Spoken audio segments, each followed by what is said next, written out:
안녕하세요. 하마터면 인생의 밑바닥까지 뚝 떨어질 뻔한 30대 여자입니다. 저는 어려서부터 정말 소심한 성격을 가지고 있었다가 성인이 되어 사회생활을 하면서 조금씩 바뀌어간 케이스인데요. 워낙에 사람 말을 잘 믿기도 하고 또 어떤 일이든 긍정적으로 생각을 하는지라 제게 이런 악재가 찾아올 거라는 생각 자체를 하지 않고 살았어요. 하지만 여러분, 눈에는 눈, 이에는 이라는 말이 있죠. 전 절대로 좌절하거나 주저앉지 않고 당한 것에 몇 배로 응징을 해줬습니다. 아주 속이 뻥 뚫릴 만큼 말이에요. 이런 걸 항상 보기만 하고 저의 이야기를 보내본 적은 없었는데 이번 일을 통해 처음으로 저의 이야기를 해보려고 합니다. 잘 들어주시면 감사하겠습니다. 저는 해양도시 부산에서 외동딸로 태어났어요. 저희 아버지는 공무원 생활을 오랫동안 하시다가 정년 퇴임을 하신 후 집에서 화분을 가꾸시면서 누구보다도 평범한 노후를 보내고 계셨고 어머니는 미용실을 운영하시는 분이었습니다. 어린 시절 저는 정말 소심한 아이였어요. 부모님과 함께 나들이를 가서 부모님을 아는 분이라도 만나면 쑥스러워서 부모님의 뒤에 숨기 급급한 아이였죠. 쉽게 얼굴이 빨개지기도 하고 울먹거리기도 하고 이러다가 커서 사회생활은 제대로 하겠나 싶을 정도로 소심했던 저를 보며 부모님은 항상 엄하게 다그치셨어요. 수영아, 사람들 앞에 나서는 게 많이 부끄러워? 너무 무섭고 부끄러워. 물론 그럴 수 있지. 하지만 언제까지고 엄마 아빠 뒤에 숨어 있을 수는 없어. 사람은 사람이랑 함께 더불어 살아야 하는 거야, 수영아. 밝은 사람에게 반드시 복이 온다. 우리 딸은 밝고 따뜻한 사람이 될 수 있어. 하지만 성격이라는 건 하루아침에 쉽게 바뀌는 게 아니었어요. 내향적이고 소심한 성격은 시간이 지나도 쉽게 나아지지 않았고 학창시절 내내 들었던 말은 쟤는 너무 조용하다 라거나 저렇게 살아서 사회생활 할 수 있겠어? 같은 말들이었어요. 친구들 앞에서 발표 하나도 제대로 하지 못했으니까 말 다 한 거죠. 하지만 그렇게 소심한 것 치고 친구가 아주 없는 편은 아니었지만 친구들 사이에서도 언제나 존재감은 미미했습니다. 그러니까 머리수 맞추기 용으로 달고 다니는 정도였죠.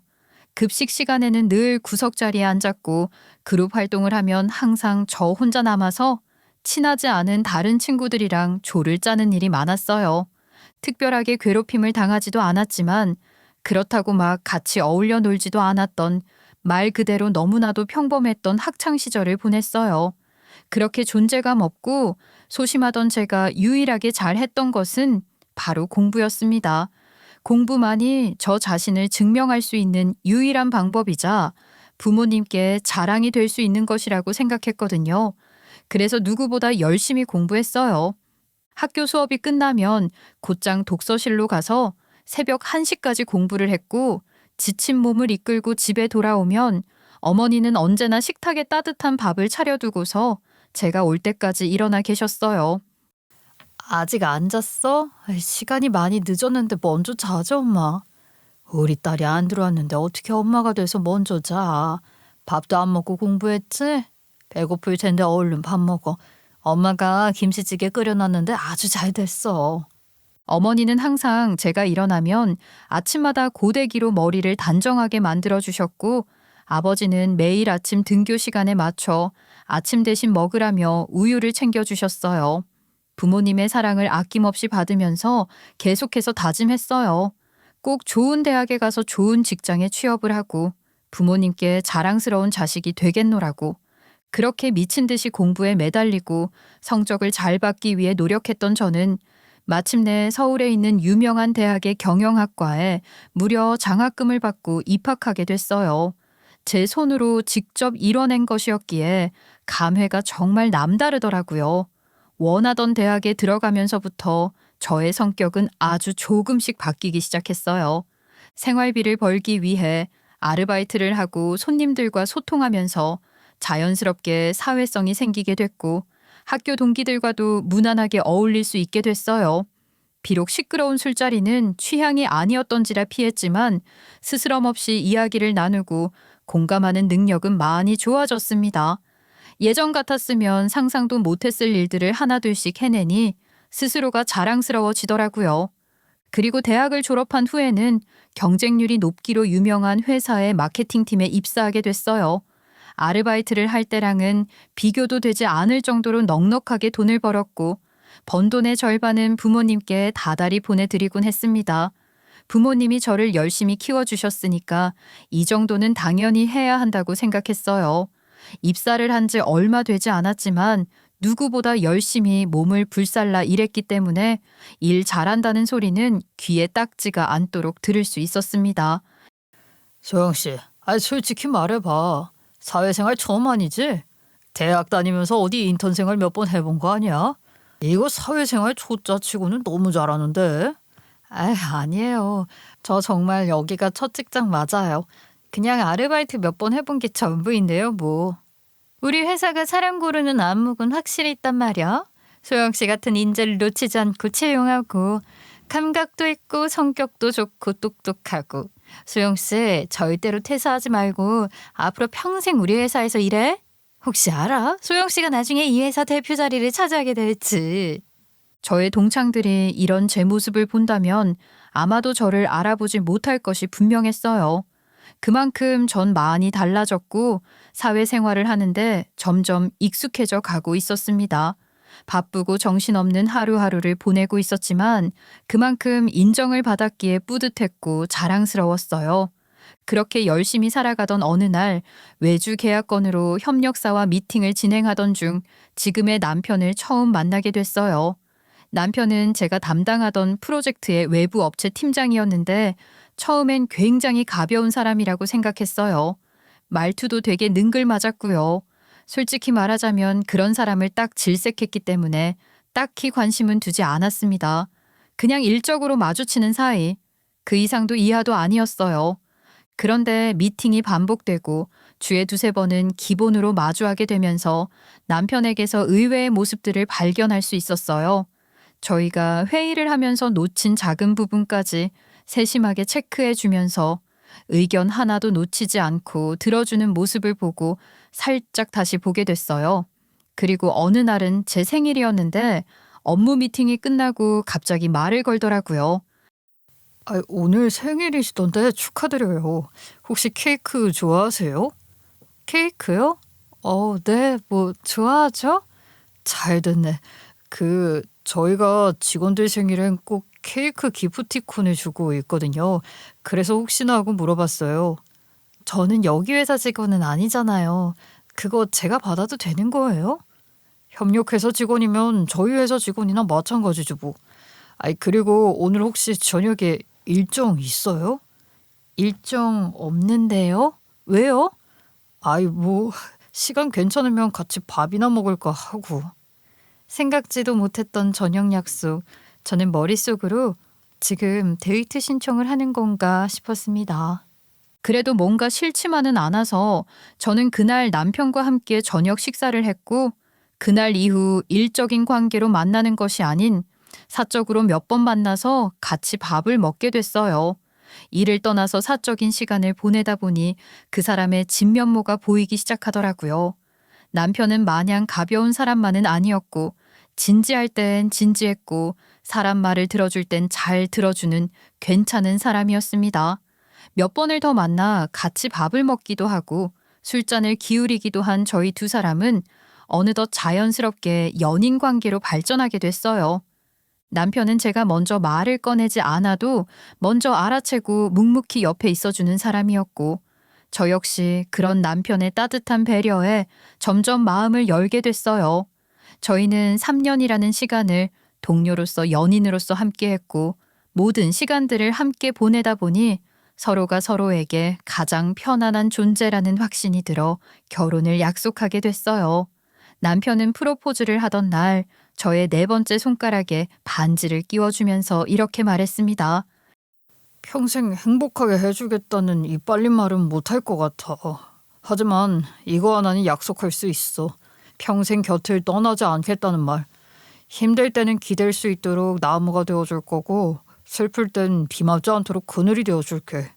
기쁠 때에는 같이 기뻐해줄 거고 화날 땐 내일인 것처럼 미친 듯이 화내줄게. 나도 당신한테 그런 사람이 되어줄게. 나랑 평생을 약속해줘서 고마워. 인생의 대부분을 소심한 사람으로 살아온 제게 온전한 사랑이라는 것이 무엇인지 알려준 사람, 사랑을 주고받는다는 것이 어떤 건지 말해준 사람이 바로 남편이었기에 저는 이 사람에게 온전히 저의 평생을 맡길 생각이었어요. 저희 부모님도 남편을 굉장히 마음에 들어 하셨고, 저도 남편의 부모님을 찾아뵙고 인사를 드렸습니다. 서로 조용한 것을 좋아했기 때문에 결혼식은 성대하고 화려하게 치르는 것보다는 소박하게 스몰 웨딩으로 치르기로 결정했어요. 그게 저희 두 사람이 제일 원하는 방식이었거든요. 인생에서 처음으로 저 자체를 이해해주고 지지해주는 사람을 만나 그 사람과 평생을 함께하겠다고 다짐하는 순간 어릴 적 소심하고 작았던 저의 모습이 주마등처럼 스쳐 지나가는 것 같았어요. 어릴 때는 정말 인생을 잘 사는 건가 하고 몇 번이고 의심을 하곤 했었는데 이렇게 좋은 사람을 만나 결혼까지 하게 되니 그런 시간들조차 지나간 추억으로 떠올리게 되더라고요. 그때까지만 해도 제 인생에는 이제 고난 없이 꽃이 가득할 줄만 알았어요. 소중한 사람들의 진심 어린 축복을 받고 평생을 약속한 지 얼마 지나지 않았을 무렵 남편은 벼랑간 개인 사업을 해보고 싶다면서 잘 다니던 회사를 퇴사했습니다. 일절 상의하지 않은 일이었기 때문에 저는 솔직히 남편의 행동이 당황스러울 수밖에 없었어요. 별탈 없이 일을 잘 하고 있었는데 대체 무슨 바람이 불어서 사업을 하고 싶다고 그러는 건가 싶었죠. 사업도 해본 사람이 잘 하는 거였는데 남편은 그런 데 있어서 지식이 조금도 없었거든요. 하지만 무조건 안 된다고 당신은 못할 거라고 반대를 하지는 않았어요. 남자들은 그렇다고 하더라고요. 하고 싶은 건 해야 한다고. 처음 해보는 걸 하면서 성공도 하고 실패도 하고 부딪히면서 배우고 성장해야 한다고 생각했거든요. 사업을 처음 하는 사람이었기 때문에 그런 일련의 과정들을 몸소 겪어보기를 바랬었어요. 그래서 반대하지 않고 하고 싶은 건 다 해보라고 되려 적극적으로 밀어줬습니다. 그랬더니 남편은 정말 사업을 시작했어요. 이것저것 알아보기도 하고 자신이 알고 지내는 지인들에게 조언을 얻기도 하고 작은 사무실을 구해서 왔다 갔다 하기도 하고 혼자 정말 바쁘게 움직이더라고요. 그 모습을 보면서 느꼈어요. 남편이 정말 진심으로 사업을 구상하고 있다는 걸요. 그렇게 사업 기반을 다져나가던 어느 날 남편은 조심스레 저에게 제안을 건넸습니다. 여보, 혹시 지금 다니는 회사 말이야. 거기 그만두고 우리 회사로 들어올 생각 없어? 뭐? 무슨 소리야. 지금 회사를 왜 그만둬. 얼마나 잘 다니고 있는데 갑자기 왜 그런 생각을 한 거야? 아니, 생각해보니까 당신이 우리 회사에 들어와서 나를 뒷받침해주면 더 잘 될 것 같더라고. 당신 굉장히 현명한 사람이잖아. 똑똑하기도 하고 직원들한테 인정도 많이 받았고 같이 일하면 우리 회사가 더 잘 되지 않을까 해서. 게다가 부부가 같이 운영하는 회사라니 얼마나 멋져? 다른 사람들도 더 신뢰를 가지게 될걸? 그러니까 한번 잘 생각해봐.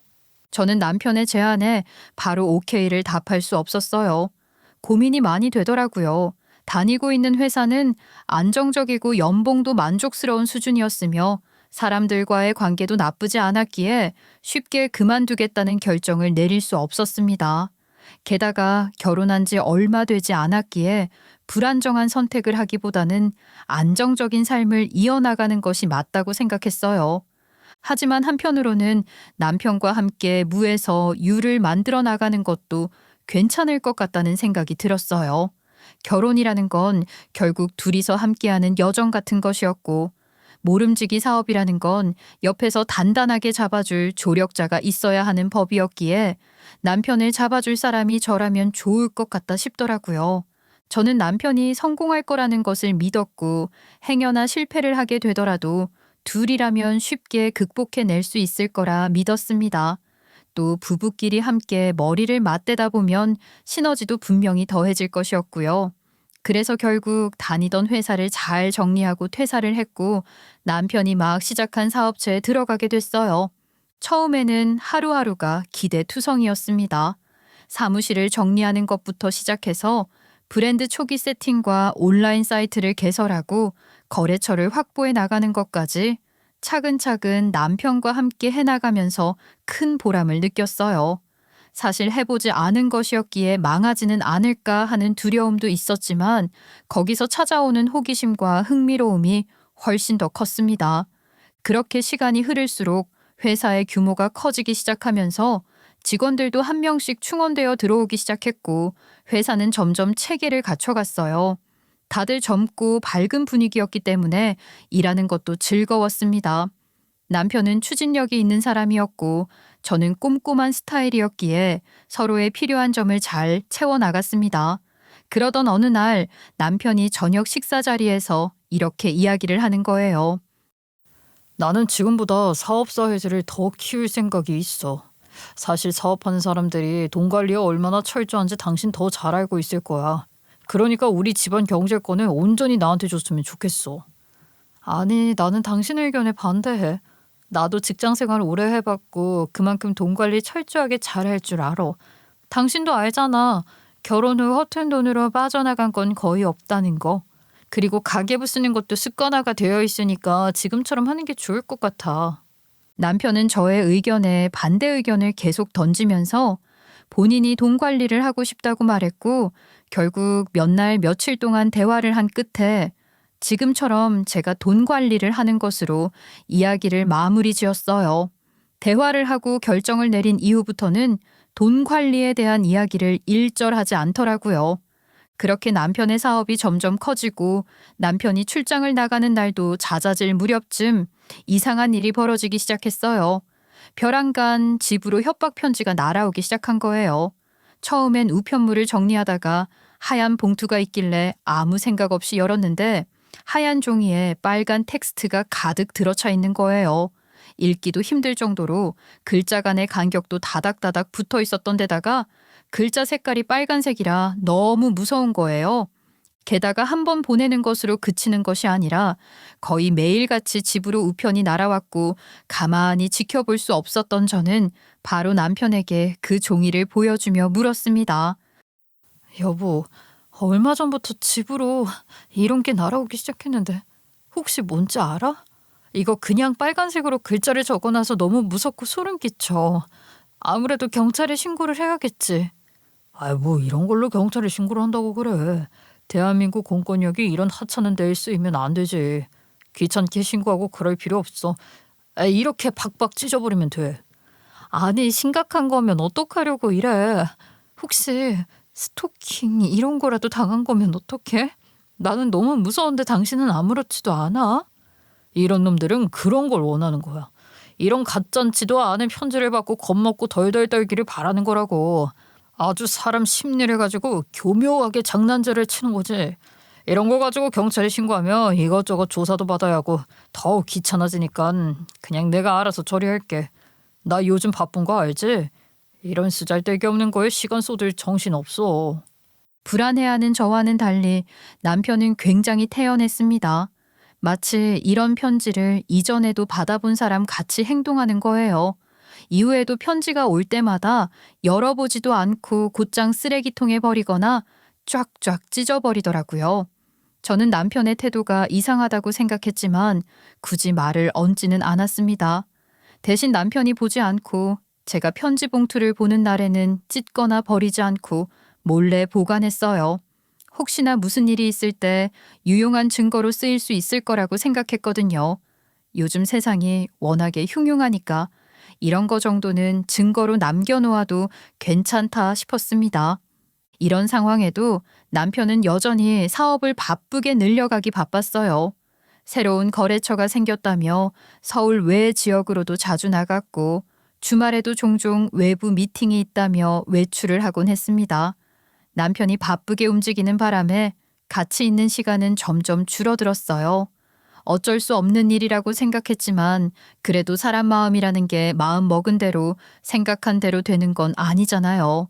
그래서 어느 날은 어머님께 연락을 해서 저도 모르게 하소연을 하고 말았어요. 어머님, 요즘 현재 씨가 너무 바빠요. 하루 이틀도 아니고 혼자 있는 시간이 너무 많아서 좀 지치고 외롭고 속상하네요. 일 때문에 그런 거라고 이해는 하는데 그냥 마음이 좀 그렇더라고요. 얘는 바깥일하는 사람이 얼마나 바쁘고 정신이 없는데 외롭고 뭐 속상하다고 징징거리니? 남자가 바깥일로 나돌수록 집사람이 내조를 잘해야 하는 법이야. 너도 알겠지만 사업을 한다는 게 쉬운 일이 아니다. 서운하다고만 할 게 아니라 네가 뒤에서 받쳐주고 밀어주고 그래야 하는 거야. 팔은 안으로 굽는다는 말이 딱 맞았습니다. 열심히 저를 혼내시는 어머님을 보며 서운했지만 생각해보면 어머님의 말도 일리가 있다 싶었어요. 그래서 속상하고 서운한 마음은 깊은 곳에다가 눌러놓고서 더 열심히 남편을 챙기고 남편에게 조금이나마 힘이 될 수 있도록 노력했습니다. 협박 편지는 그 이후에도 꾸준히 집으로 왔지만 남편은 전혀 개의치 않았어요. 집으로 정체불명의 편지가 오던지 말던지 신경을 전혀 쓰지 않았죠. 꾸준히 편지를 모으다 보니 어느덧 편지는 10장이 넘어가고 있었고 저는 이 편지를 보낸 사람이 누구인지 알아내고 싶었어요. 하지만 알 수 있는 방법은 어디에도 없었습니다. 편지 봉투에 신상을 알 만한 것이 적혀 있는 것도 아니었던 데다가 편지 내용은 여전히 알아볼 수 없을 정도였기에 추측할 수 있는 것도 없었거든요. 게다가 아파트 현관 CCTV는 작동하지 않은 지 오래라고 했기에 더더욱이나 알아볼 방법이 없어 답답하기만 했습니다. 그렇게 의문만 품고 살아가던 어느 날 아버지에게서 전화가 걸려왔어요. 소영아. 엄마가 일주일 뒤에 수술을 하게 됐어. 그래서 지금 병원에 입원했다. 엄마가 너한테는 말하지 말라고 했는데 그래도 딸내미니까 당연히 알아야 할 것 같아서. 뭐? 갑자기 수술이라니. 아이, 아빠 그게 무슨 말이야. 엄마가 왜 수술을 해? 어디 아파? 아니면 다쳤어? 큰 문제야? 아이고, 진정 좀 해. 그렇게 심각한 거는 아니야.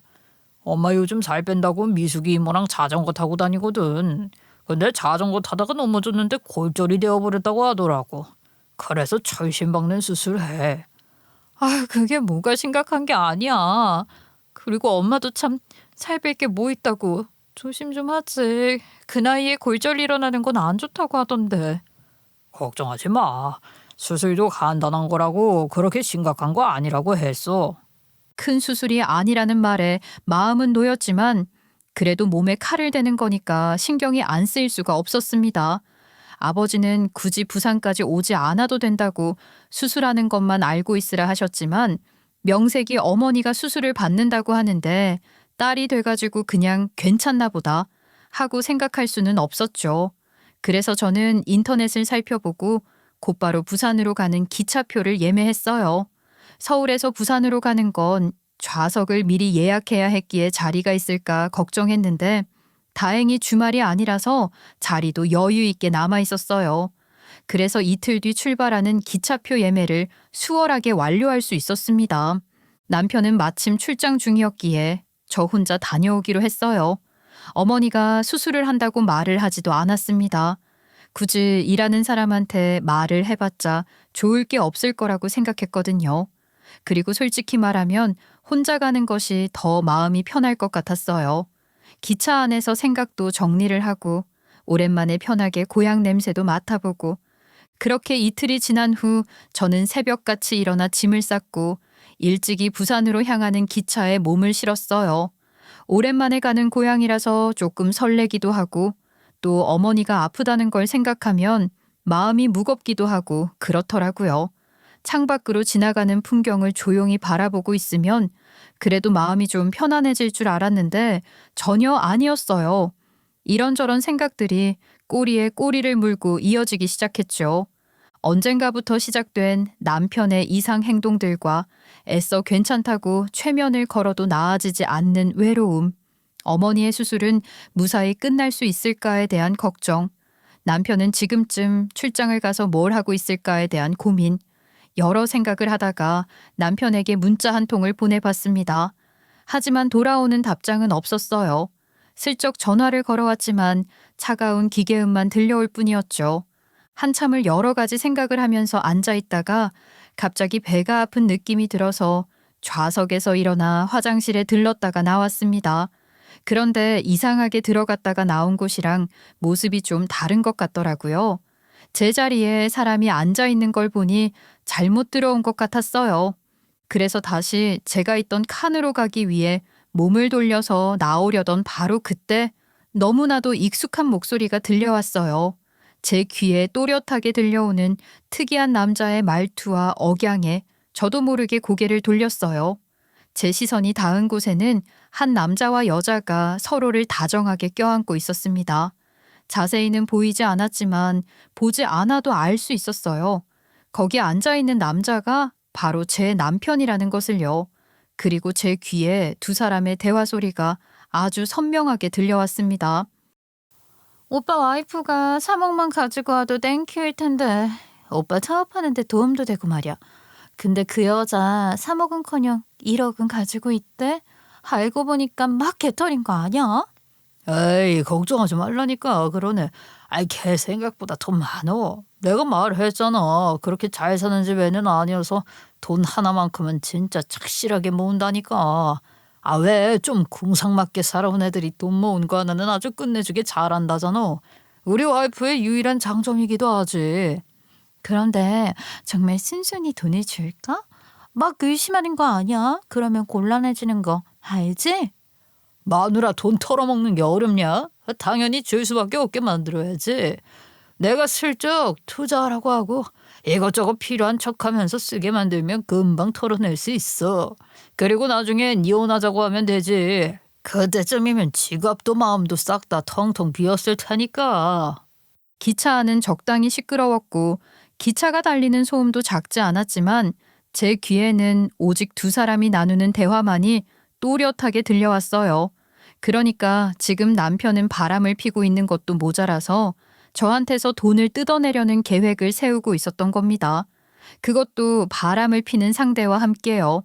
솔직히 다른 분들이었다면 이 상황을 마주했을 때 100이면 100 달려가서 머리채를 휘어잡던 소리를 지르고 깽판을 치던 했겠지만 저는 누구보다도 차분했습니다. 이성적으로 생각하려고 애를 쓰거나 스스로 최면을 건 것도 아니었는데 자연스럽게 평정심을 유지하게 되더라고요. 아마 다들 제가 정신이 나간 거라고 생각하실 겁니다. 정신이 나가버린 것도 반쯤은 맞는 말이었지만 남편의 바람 현장을 직접 목격하고도 차분했던 이유는 모든 상황을 알고 있었기 때문이었습니다. 남편이 바람을 피고 있다는 것도 출장 간다는 말이 거짓말이라는 것도 그리고 이 시간에 부산행 기차를 탈 거라는 것까지 모든 것을 다 알고 있었어요. 아마 이게 어떻게 된 일인지 모두들 궁금해 하실 겁니다. 사실 그 날로부터 2주 전쯤 모르는 번호로부터 전화가 걸려왔어요. 원래 저는 모르는 번호면 거래처가 아닌 이상 받지 않지만 이상하게 그 번호는 받아야겠다는 생각이 들더라고요. 그래서 조심스럽게 전화를 받았더니 낯선 여자가 제게 이렇게 이야기를 하더군요. 안녕하세요. 혹시 최연재 씨 아내분 맞으신가요? 네, 최연재 씨 와이프 되는 사람이에요. 누구신가요? 안녕하세요. 최연재 씨에 대해서 알려드리고 싶은 게 하나 있어서 전화드렸어요. 저는 최연재 씨 내연녀입니다. 네? 네? 방금 뭐라고 하셨어요? 내연녀요? 충격적이실 거라는 거 이해해요. 아마 미친 여자인 건가 정신 나간 여자인 건가 싶으시겠죠. 저도 이렇게 전화까지 하고 싶지 않았어요. 그런데 꼭 말씀드려야 할 게 있어서 연락처를 알아내 전화를 드린 거예요. 얼굴을 보고 자세한 이야기를 나누고 싶은데 괜찮으실까요? 본인이 미친 여자인 건 알고 있는 것 같아서 다행이네요. 죄송한데 저는 미치지 않아서요. 남편이랑 바람 피운 여자랑 제가 왜 얼굴을 봐야 하죠? 정말 중요한 이야기예요. 제발 한 번만 만나주세요. 어떻게 된 일인지 직접 말씀드리고 싶어요. 저는 머리 끝까지 화가 났지만 애절하게 한 번만 만나달라는 그 목소리에 어쩔 수 없이 집 근처에 있는 카페에서 그 여자를 만나기로 했습니다. 잔뜩 어두운 표정을 하고 있던 그 여자는 저를 보자마자 고개를 숙여 인사를 하더니 자기가 가지고 온 가방 속에서 두툼한 서류 뭉텅이를 꺼내어 제게 내밀었어요. 이게 대체 무슨 서류인지 처음에는 알 수가 없었습니다. 웬 숫자들이 줄줄이 나열돼 있었고 중간엔 침대에 누워서 기계들을 주렁주렁 달고 있는 한 노인의 사진도 보였어요. 저는 너무 당황스러워 여자에게 물었습니다. 이게 뭐예요? 나한테 이걸 보여주는 이유가 뭐죠? 거기 누워있는 할머니는 저희 어머니예요. 저희 어머니는 당신 남편이 친 사기로 인해 식물인간이 되셨다고요. 누워 계신 지는 3년이나 됐고요. 저는 여자의 말을 듣고 큰 충격을 받을 수밖에 없었어요. 여자의 말을 들어보니 남편은 과거 그녀의 어머니를 상대로 거액의 투자 사기를 쳤고 그로 인해 어머니는 충격으로 쓰러져 지금은 식물인간으로 병상에 누워 계신다고 하더군요. 흔히 말하는 주식 리딩방 같은 것을 개설해서 거기 들어온 사람들에게 소액 투자를 유도한 후 수익을 만들어 입금해서 신뢰를 쌓고 결국 나중에는 큰 돈을 투자하게 만들어서 전부 날려버리는 수법을 남편이 썼다고 하더군요. 이 여자의 어머니도 남편의 그런 수법에 걸려들어 큰 돈을 잃어버린 것이었습니다. 경찰에도 당연히 신고를 했지만 이런 건이 너무 많기도 했고 범인을 잡는 데에도 오랜 시간이 걸렸기 때문에 경찰들은 적극적으로 수사를 해주지 않았다며 울분을 터뜨렸어요. 그래서 복수의 칼날을 품고서 남편에게 접근을 한 것이라고 하더라고요. 남편은 이 여자와 바람을 피면서 끊임없이 다른 사람들에게 사기를 치면서 돈을 뜯어냈고 바람을 피는 도중에도 제 욕을 끊임없이 했다고 해요. 마지막 타겟은 저라며 제게 큰 돈을 뜯어내고 헌신짝을 버리듯 버릴 거라고 그런 식으로 이야기를 했단 걸 듣고서 제가 알던 남편이 맞는 건지 정신이 아득해지는 것 같았습니다. 혹시 아는지 모르겠지만 그쪽 집으로 협박 편지 몇 번 간 적이 있죠? 그것도 제가 보낸 거예요. 그렇게 보냈는데도 해결이 안 되더라고요. 그래서 좀 치사하지만 이런 방법을 쓰게 됐어요. 저는 아무것도 모르고 있었어요. 너무 충격적이네요. 제가 뭘 어떻게 해야 하죠? 전 당신 남편을 사랑해서 옆에 붙어 있는 게 아니에요. 제대로 복수를 하기 위해 붙어 있는 거지. 이제 이 악순환을 정리해야 해요. 우리 엄마 같은 피해자가 더 이상 나오게 해서는 안 돼요. 너무 늦게 용기는 찾아와서 그리고 이런 식으로 찾아와서 미안해요 정말. 저희는 그날 처음 만남을 가진 이후 계속 연락을 주고받으며 증거가 될 만한 것들을 공유했습니다.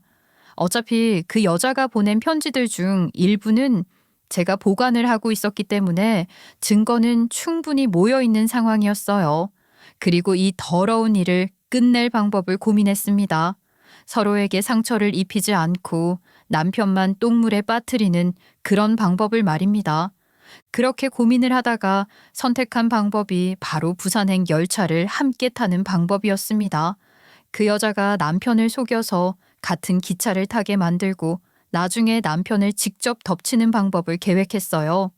저는 어차피 어머니의 병문안을 위해서 기차를 타고 가야 하는 상황이었기 때문에 먼저 기차표를 예약한 뒤 여자에게 전화를 걸었습니다. 이틀 뒤 서울에서 부산으로 가는 기차표, 오전 9시 반에 출발하는 기차로 2장 예약하세요. 저는 그 기차를 이미 예매해 놓은 상황이에요. 알겠어요. 그렇게 할게요. 어떻게 하실 거예요? 현장 직접 덮치실 거예요? 아니면 지켜보고 있다가 나중에 합류하실 건가요? 마음 같아서는 기차 안에서부터 난리를 치고 싶지만 아마 기차 안에서는 그렇게 못할 거예요. 사람들이 많이들 보일 테니까. 일단 기차표부터 예매하세요. 그리고 그날 날 먼저 보게 되면 남편에게 대놓고 물어보세요. 저한테 돈을 어떤 식으로 뜯을 생각인지. 뜯고 나면 저랑 어떻게 할 건지 말이에요. 저는 현장을 직접 두 눈으로 확인하기 위해서 열차를 타는 시간을 알려줬습니다. 하나부터 10까지 모든 것을 계획했고 저희 두 사람의 계획은 성공했어요. 현장을 덮칠 목적으로 부산행 열차를 선택한 건 큰 이유가 없었습니다. 남편이 도망을 갈 수 없도록 만들려고 한 것도 있었고 친정 식구들이 살고 있는 부산에서 단판을 짓고 싶어서이기도 했어요. 모든 현장을 확인하고 남편이 어떤 사람인지 알아낸 저는 제가 있는 좌석으로 돌아와서 조용히 아버지께 전화를 걸었습니다. 아빠, 나야. 다름이 아니라 아빠 아직도 직장에서 일하던 사람들이랑 계속 연락하고 지내지? 그렇지. 달마다 개 모임도 나가고 하니까. 그런데 그건 왜? 이제 지체할 시간이 없을 것 같아. 남편놈 이제 구속시키자. 내가 전에 이야기해준 거 있지? 확실하게 제대로 탈탈 털어줘. 봐주는 거 없이. 우리 딸내미가 언제쯤 저지나 했네. 그래, 알았다. 아빠가 다른 사람들한테 일 제대로 해달라고 미리 말해 놓을게. 저희 아버지가 전직 공무원 일을 하셨었다고 했잖아요. 저희 아버지는 기업 금융감사를 하는 곳에서 근무를 하는 분이셨습니다. 워낙에 오랫동안 근무를 하시기도 했고 잔뼈가 굵은 분이신데다가 발도 넓었기 때문에 작은 일도 크게 벌이는 것은 어려운 일이 아니었습니다. 한 회사에서 투자 사기 정황이 파악이 되면 정확히 사실 관계를 파악하기 위해서 감독원들이 현장 감사를 나가게 되고 덜미가 잡히면 바로 구속이 되어버려요. 개인의 신고와 국가기관의 조사를 거치고 나서 잡히는 건 차원이 달랐습니다. 제가 부탁을 했으니 남편의 회사는 먼지 하나 남기지 않고 탈탈 털릴 것이 분명했어요. 전화를 끊은 저는 기차가 부산에 도착하기까지 말없이 기다렸어요. 틈틈이 그 여자와 문자도 주고 받았습니다. 덕분에 그 인간이 어떤 인간인지 잘 알았고 대화도 잘 들었다 기차에서 내리고 나면 바로 현장을 덮칠 예정이라고 문자를 보내니 알겠다는 답장이 돌아왔습니다. 기분이 묘했습니다. 분명 출장을 가기 전까지만 해도 집안의 가장 역할을 하던 남편이었는데 이제는 꼴도 보기 싫은 사람이 되어버렸다는 게 사람의 인연은 어떻게 될지 모른다는 말이 이럴 때 쓰는 말이라 생각했습니다. 마침내 기차는 부산에 도착했고 기차역에 도착한 후 하차한 저는 그녀와 남편을 눈으로 두리번 쫓았습니다. 그리고 저와 비슷하게 내린 것을 발견한 뒤 놓치지 않기 위해서 뒤를 바짝 따라붙었어요. 들키지 않도록 조용히 따라붙다가 사람들이 흩어지는 틈을 타 가까이 다가가 남편의 목덜미를 확 잡아챘습니다. 그 순간 제 얼굴을 마주한 남편은 마치 못 볼 거라도 본향 토끼 눈을 뜨고서 그대로 얼어붙어 버렸어요. 마누라를 본 남편 표정이 왜 그래? 반가워해야 하는 거 아니야? 마치 저승사자라도 본 것처럼 구네. 당신이 여기 어떻게 왔어? 어떻게 왔긴 당신 애인이 친절하게 잘 알려줘서 따라왔지. 나한테는 출장 간다고 속이고 뒤에서는 부산으로 다른 여자랑 데이트 가고 아주 좋으셨겠다. 그제? 근데 어떡하지?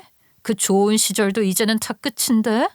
남편은 상황 파악이 전혀 되지 않은 듯 바보처럼 눈만 껌뻑거리고 있었고 남편의 팔짱을 끼고 있던 여자는 이내 표정을 싹 굳힌 채 팔짱을 풀고 제 옆으로 다가와 남편을 죽일 듯이 노려봤습니다.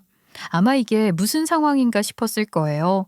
저를 속여먹고 이 여자랑 실컷 놀 생각으로 부산까지 내려온 거였는데 계획이 틀어진 것도 모자라서 둘이 아는 사이라고 하니 당연히 황당할 수밖에 없겠죠.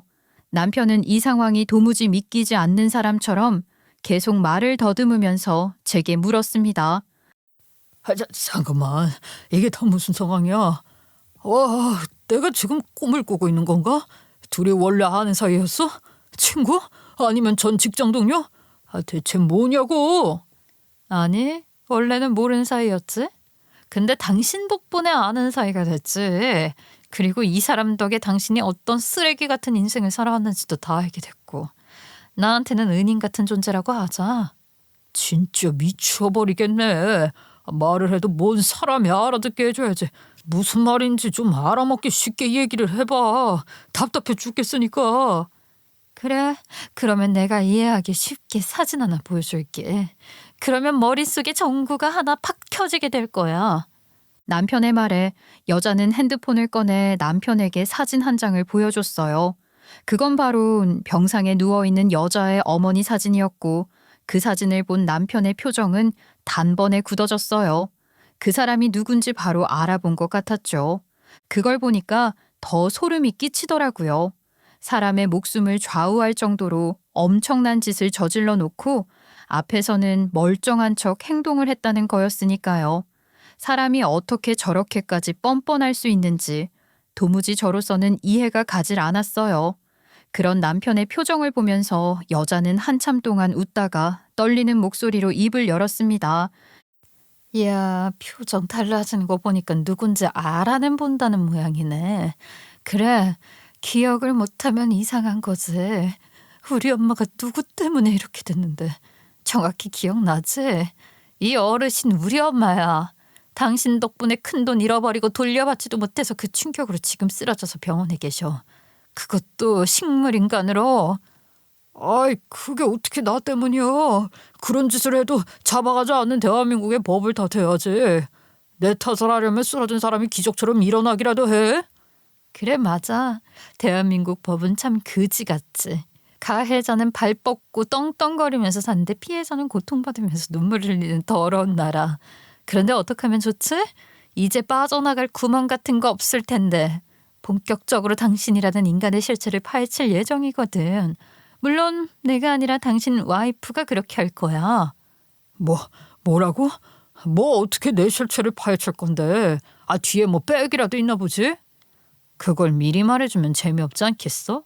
범죄자한테 도망칠 구멍 만들어주는 것도 아니고 내가 아직도 바본 줄 아나 보네 당신은? 저기, 여기서 이러지 말고 우리 대화로 풀자. 지금 서로 쌓인 오해가 너무 많은 것 같은데 제대로 좀 풀어야 할 것 같아. 당신이 우리 가족의 인생을 망친 만큼 나도 당신의 인생을 똑같이 망칠 생각이었어. 그래서 당신 인생에 의도적으로 접근한 거고. 난 당신이라는 사람을 인간적으로 좋아해 본 적 한 번도 없어. 뭐? 지금 말 다 했어? 와, 그럼 여태까지 내 마음을 이용했다는 거야, 뭐야? 당신도 당신 와이프 이용했으면서 나는 당신 마음 좀 이용하면 안 되니? 그리고 말 다 안 했어. 비싼 물건 사주면 잘해주는 건 줄 알고 거들먹거리는 그 모습 보는 거 역겨웠고 나한테 애정 표현하는 것도 속이 메스꺼워서 참아내느라 죽는 줄 알았어. 이제 이 연극 안 해도 되니까 후련하고 좋네. 좀 더 빨리 밝혀버릴 걸 그랬나 봐. 이제 다 끝이야. 저와 그 여자는 남편에게 모든 것을 쏟아내고 뒤도 돌아보지 않고 앞으로 나아갔습니다. 솔직히 모든 것을 맞닥뜨리고 나면 마음도 복잡하고 머리도 복잡할 것 같았는데 정작 다 해결이 되고 나니 이렇게 후련할 수가 없더라고요.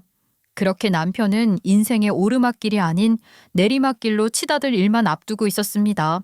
사람의 인생을 망친 대가는 톡톡히 치러야죠. 결과적으로 말씀을 드리면 저와 그 여자는 같이 손을 맞잡고 남편을 저 아래 나락으로 끌어내리는 데에 대성공했어요. 아버지의 부탁으로 남편의 회사는 금융감독 기관의 강도 높은 감찰이 본격적으로 들어가게 됐습니다. 원래는 투자 사기로 인해 의뢰했던 거였는데 일이 꼬리에 꼬리를 물고 커져 배임 횡령 혐의까지 추가가 되었어요. 회사 법인카드를 개인이 실컷 남용을 하고 다닌 정황이 제대로 포착이 되었고 법인카드 개인 남용은 횡령과 배임죄가 적용이 되는 부분이었습니다. 그래서 남편은 곧바로 구속이 되었어요. 남편은 제대로 똥 밟았다고 생각을 한 건지 어떻게든 빠져나갈 구멍을 한번 만들어 보겠다고 큰 돈을 써서 유명 로펌의 변호사를 선임한 뒤 억울하다. 본인은 잘못이 없다. 하지만 피해를 본 사람이 있다면 사과하겠다는 반성문을 100장 넘게 작성했고 속속들이 나타나는 피해자들을 찾아서 일부 합의를 보자고 하며 합의금을 제한하기도 했어요. 그러나 이미 상황은 돌이킬 수 없을 정도로 커지게 됐습니다. 어떻게 변명을 해도 모든 정황과 증거는 모두 남편이 가해자라고 가리키고 있었습니다. 말 그대로 아무리 돈을 발라도 내가 아니라는 말을 들어줄 사람은 아무도 없었던 거였죠. 그래서 결국 남편이 비싼 돈을 주고 선임한 로펌의 변호사는 이런 사건을 맡아줄 시간이 없다며 스스로 사임했습니다. 결국 남편은 마지막으로 법정에서 울먹이며 눈물로 호소하는 것을 시도했어요. 존경하는 재판장님, 정말 죄송합니다. 그냥 좀 잘해보자고 못 모르고 시도한 사업이 어려워져서 저도 모르게 그런 범죄를 저질렀습니다. 어떻게든 살아가기 위해서는 어쩔 수 없는 선택이었습니다. 세상 사람들 다 어렵다고 해서 무고한 사람들에게 사기를 치면서 돈을 벌지는 않습니다. 피고는 입으로는 반성하고 있다고 하지만 속으로는 전혀 반성을 하고 있지 않는 것 같군요. 남편의 가짜 눈물 호소는 법정 안에 누구에게도 통하지 않았어요. 이미 남편에게 사기를 당한 피해자 수는 80명을 넘어섰고 금액은 수십억 원이 넘었으며 어떤 피해자는 전 재산을 잃어버려 결국 파산 신청까지 한 것을 확인했습니다. 일반적인 피해의 수준이 아니라 사람들의 인생을 좌우할 만큼 중대한 범죄 수준이었어요. 결국 법은 남편의 손을 들어주지 않았습니다. 마지막 판결을 하던 날 재판장님께서는 남편을 향해 이런 판결을 내리셨어요. 피고인은 고도의 계획된 수법으로 다수의 피해자에게 심각한 재산 및 정신적 피해를 입혔으며 구속 이후에도 반성하는 태도를 전혀 보이지 않았습니다. 특히 피해자 중 일부는 생계가 무너졌으며 일부 피해자는 충격으로 뇌 손상을 입어 현재 병원에서 식물인간으로 누워있다는 것을 확인했습니다. 그로 인해 이어질 피해자 가족들의 정신적 고통은 이로 말할 수 없는 수준입니다. 이에 법정은 피고인의 행위가 사회에 미치는 해악이 크다고 판단하여 징역 6년에 사회봉사 180시간을 선고합니다. 억울합니다, 재판장님.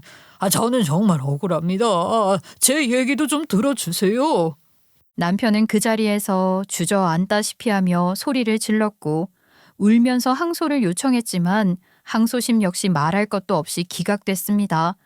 애초에 항소심을 거는 것 자체가 양심이 없는 행동이었죠. 판결이 떨어지던 순간 저와 그 여자는 말없이 눈을 맞췄어요. 그리고 말없이 덜덜 떨리는 여자의 손을 꼭 잡아줬습니다. 그동안 얼마나 많이 힘들었을까요? 얼마나 이 순간을 기다려왔을까요? 손의 떨림에서 마음이 전해지는 것 같아 미안한 마음도 들었습니다. 재판이 끝난 후 저희는 근처에 있는 조용한 카페에서 차를 마시며 대화를 나눴어요. 이제 진짜 끝났네요.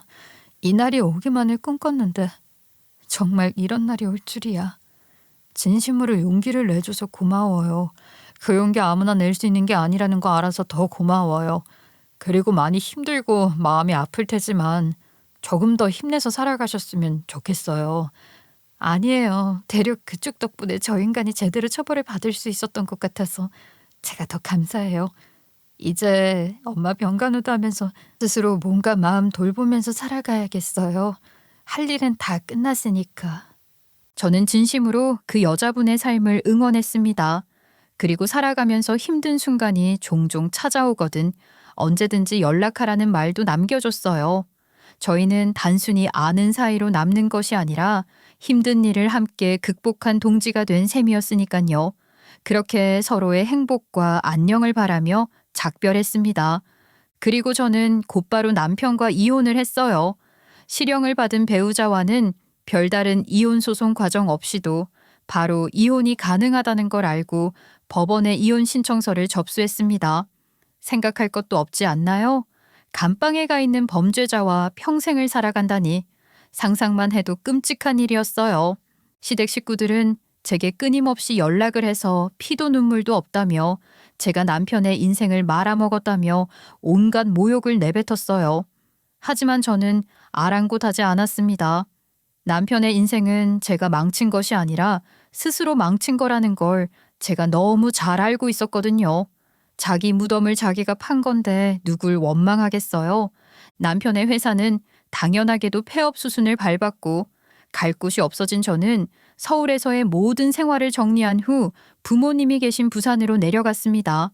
그리고 그곳에서 새로운 직장을 구해서 지금은 잘 적응을 하고 지내고 있어요.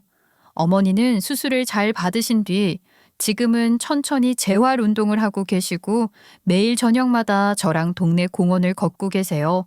천천히 걷다가 힘들면 벤치에 앉아 지난날 이야기를 나누면서 수다도 떨고 있답니다. 누군가가 제게 이혼을 해서 생활이 힘들지는 않냐고 묻거나 전 남편이 감옥에 들어가서 마음이 불편하지는 않냐고 묻는다면 저는 단번에 아니라고 대답할 거예요. 오히려 전 남편이 감옥에 있다는 걸 알기에 마음이 너무너무 편안합니다. 그 인간은 자기가 저지른 잘못으로 인해 법의 심판을 받았고 이제 저의 삶에서 완전히 지워진 사람이 됐어요. 저는 누가 뭐라고 해도 절대로 흔들리지 않아요. 제 인생은 다른 누구도 아닌 제 스스로가 지켜나가야 한다는 것을 이번 일을 통해 제대로 깨닫게 됐으니까요. 애초에 그런 인간 따위는 저의 인생에 없었던 것처럼 아주 당당하고 멋지게 인생을 살아갈 거예요. 새롭게 시작될 저의 인생 2막 다들 응원해 주실 거죠? 제 이야기 끝까지 들어주셔서 진심으로 감사합니다. 여러분의 행복도 제가 열심히 빌어드릴게요.